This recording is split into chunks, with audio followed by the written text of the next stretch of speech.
El fenómeno del narcotráfico es una de las amenazas más terribles que existen contra la libertad y la justicia en el mundo. Luis Carlos Galán Sarmiento. Esto es Ecos de Memorias.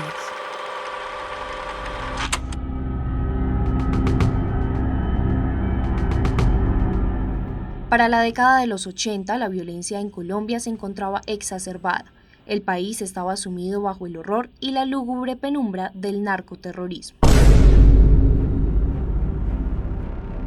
Se trata de una escalada del narcotráfico. A las 7:30 de la noche del 30 de abril del 84, un pistolero a bordo de una motocicleta roja tiró del gatillo de una ametralladora Ingram a esta hora, y asesinó dentro del Palacio de Justicia de Bogotá, se libra una verdadera batalla entre el ejército y un comando guerrillero del M-19. Urgente. Acaba de ser tomada la Corte Suprema de Justicia. Atención, la situación es delicada. Esa empresa periodística que distorsiona la noticia, que le inyecta ese veneno morboso y dañino y que ataca a las personas. En realidad no quería ser duro en mis expresiones con el periódico El Espectador. Atención, acaba de cometerse un atentado contra el director del diario El Espectador aquí en la ciudad de Bogotá, don Guillermo Cano. Asesinado por 5 sicarios el juez Tulio Manuel Castro Gil. Asesinado por sicarios en moto el magistrado Hernando Vaquero Borda. Cayó bajo las balas de los sicarios el juez Gustavo Zuluaga.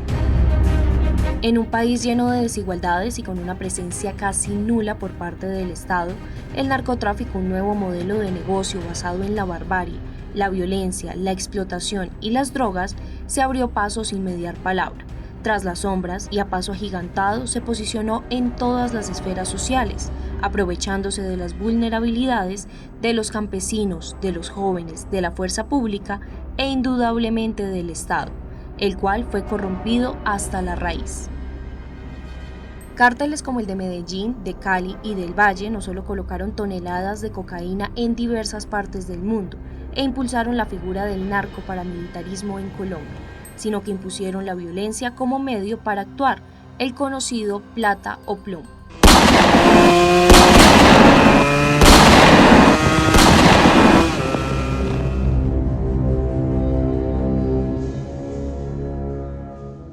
Para el año 1989, Colombia estaba sumida en el miedo. El país se encontraba en guerra.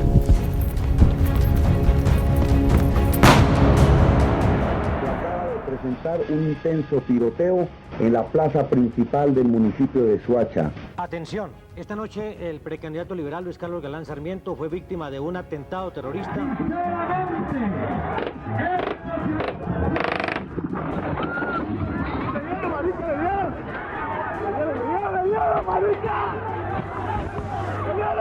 Es la primera vez desde que se tenga conocimiento que un avión hace explosión a tan pocos minutos de su despegue. Bajo la premisa de la no extradición a Estados Unidos, un arma usada por el Estado colombiano en su lucha contra el narcotráfico. Cayó en Medellín el narcotraficante Carlos Leder, quien en menos de 24 horas fue extraditado a los Estados Unidos, en donde se le sigue juicio. El temor de los capos, o como lo expresó Pablo Escobar, abro comillas, prefiero estar en una tumba en Colombia que en una celda de la cárcel en Estados Unidos. Cierro comillas. Por usted, por Colombia. Denuncia a los narcotraficantes. Se buscan Pablo Escobar Gaviria y Gonzalo Rodríguez Gacha. Si usted tiene información que conduzca a la captura de uno de estos delincuentes, obtendrá una recompensa de 100 millones de pesos. Los líderes del cartel de Medellín formaron el autodenominado Grupo de los Extraditables, entre ellos Escobar, Gonzalo Rodríguez Gacha, alias el Mexicano, Carlos Leder, los hermanos Ochoa, entre otros, quienes dieron rienda suelta a su guerra sangrienta en contra del Estado, una de las más crudas y violentas. Hay una orden nacional de los extraditables. Todo el que esté aliado a César Gaviria, la orden es bala. Orden es bala. Aquí tiene a los que están con Gaviria, están al lado de un muerto. El cártel de Medellín declaró objetivo militar todo el territorio colombiano, al Estado, las instituciones y las personas inocentes, que día a día se convirtieron en presas de la zozobra y la barbarie que aún no experimentaba la peor parte. ¿Creen que es que no es huevón? ¿Creen que porque no estamos calmados que no tenemos con quién pelear estos pobres hijueputas? Es que están confundiendo la formalidad con la nobleza, con la debilidad de los maricas. Eso se lo puedo demostrar.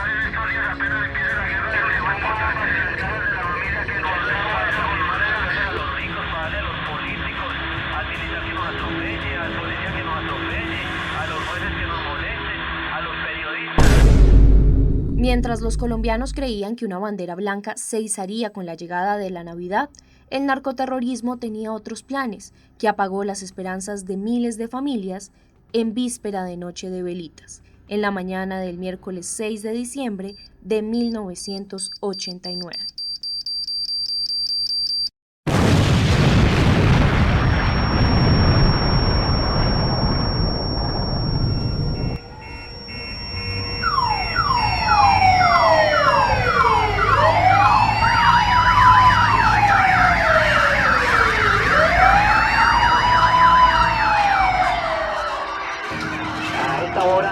Sobre la carrera 28-27 frente a las dependencias del gas acaba de estallar un poderoso artefacto.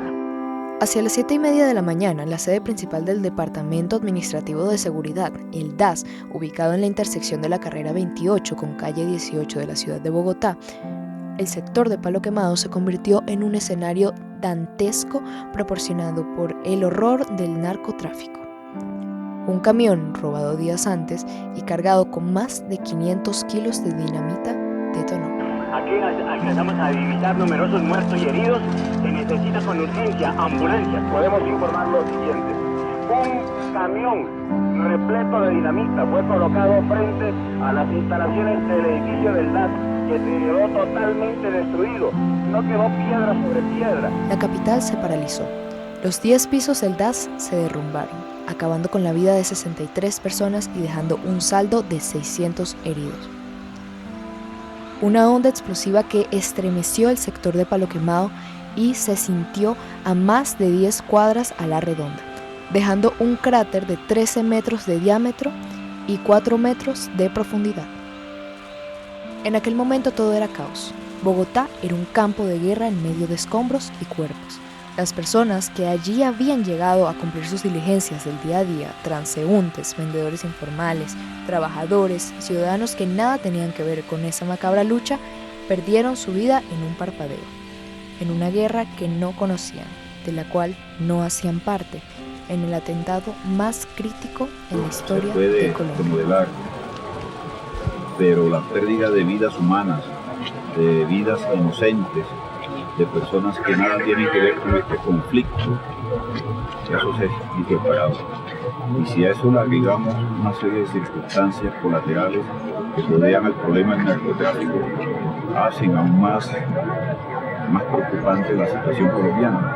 Pero yo tengo fe que todos estos hechos están sirviendo como elementos coadyuvantes para que la gente se dé cuenta hacia dónde hay que ir y qué es lo que tienen que hacer si es que pretendemos tener un Colombia que se ajuste a nuestras expectativas y a nuestro querer. Según investigaciones, un carro con logos de la empresa de acueducto de Bogotá, modelo 1986 de placas SB6765, habría sido hurtado días antes por miembros del cártel de Medellín, cargado con 500 kilos de dinamita y conducido hasta las instalaciones del DAS, donde se detuvo segundos antes de la explosión. El conductor del camión continúa siendo hasta el día de hoy una gran incógnita, pues tal vez llegó a ese preciso lugar como gancho ciego, engañado bajo la presión de la necesidad o de la lealtad a su grupo criminal.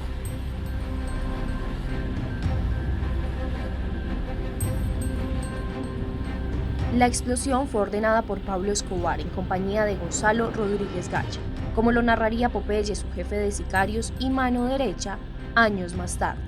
Un país que estaba tomado por la mafia después de la bomba del DAS. Cuando la bomba del DAS, el país claudicó y clavó la cabeza y estaba en manos de los extraditables. Se doblega el Estado colombiano, se golpea a 40, en esa época éramos por ahí 40 millones de habitantes, se golpea a 40 millones de habitantes, porque no se golpea solamente a las familias y a esas dos, se golpea al país. Y la organización crece. Este atentado estaba dirigido al general Miguel Maza Márquez, en ese momento director del DAS y declarado como blanco por parte de los extraditables. Sin embargo, salió ileso, pues dadas las amenazas y el atentado del que había sido víctima meses atrás, en mayo de 1989, tras la explosión de 100 kilos de dinamita al paso de su carro blindado por la carrera séptima con calle 57, su esquema de seguridad optó por blindar su oficina. En el barrio La Cabrera, el patrón le puso una bomba muy grande a Maza Márquez, que él vivía por ahí. ¿Recuerda que un camión que iba con papel higiénico o algo así? Y la gente, Cuco no le colocó sino una mecha y la mecha estaba mala. Prendieron el carro y se fueron, la mecha llegó y se interrumpió. Ahí fue donde se tomó la decisión de colocar 3 mechas.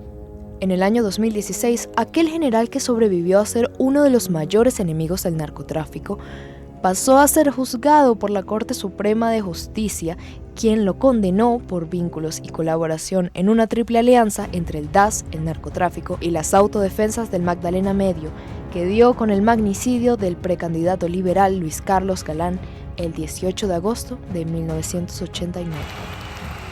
Por la libertad, por la justicia, por la democracia, por la paz, siempre adelante, ni un paso atrás, y los que fueron menester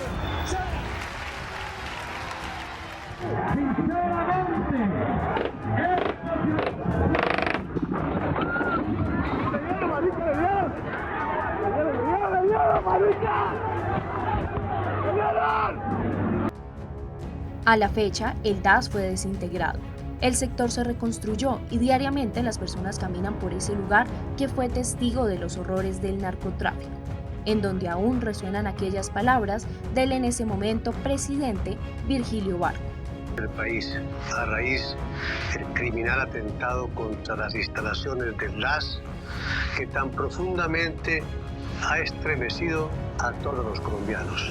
Una vil arremetida de la organización criminal del narcotráfico que le ha costado la vida a tantos colombianos inocentes, hombres, mujeres y niños que estaban en la plenitud de su vida, han sido sacrificados por acciones demenciales de unos delincuentes que pretenden someter a un pueblo y a un gobierno, a todo un país, bajo su control, con las amenazas del terror y la destrucción. No lograrán vencernos. Estamos vencernos. Y continuaremos en la lucha. La guerra es contra Colombia entera, contra la democracia. No vamos a permitir que caigamos bajo la tiranía sangrienta de los narcoterroristas. Palabras que quedaron en el aire. La lucha contra el narcotráfico no acabó con la muerte de los temidos capos. Por el contrario, logró permear todas las esferas del país. Hoy pagamos las crudas consecuencias de la violencia desmedida de las grandes mafias, propiciada por las drogas. Esto simplemente no se detiene. Es un negocio de nunca acabar. Continúa frente a nuestros ojos cobrando vidas, en medio de la indiferencia. Un cáncer que, sumado a la barbarie de las drogas, se ha expandido, convirtiéndose en el combustible perfecto de la violencia.